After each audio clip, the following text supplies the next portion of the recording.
Welcome to the Banker Lamp. Please enjoy the video. You start by making a concentrated sweet tea wort because sugar feeds the bacteria and yeast that create alcohol.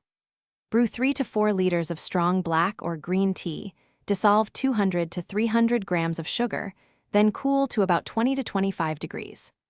Once cool, pour into a sanitized fermenter, add 1 to 2 cups of active starter kombucha and the SCOBY, and cover with a breathable cloth. Make sure to leave headspace for CO2 and label the jar with date and sugar level.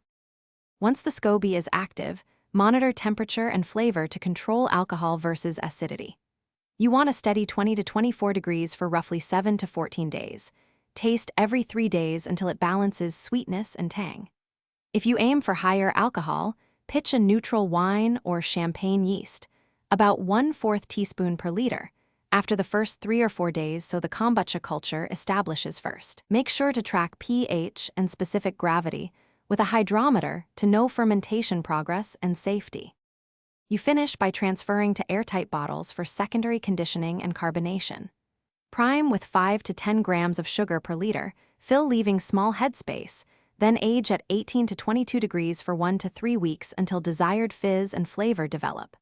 Make sure to chill before opening to reduce gush.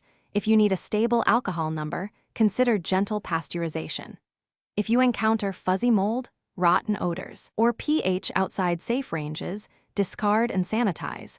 Otherwise, adjust aging time or yeast next. Thanks for watching. If this was helpful, leave a like and consider subscribing. See you next time.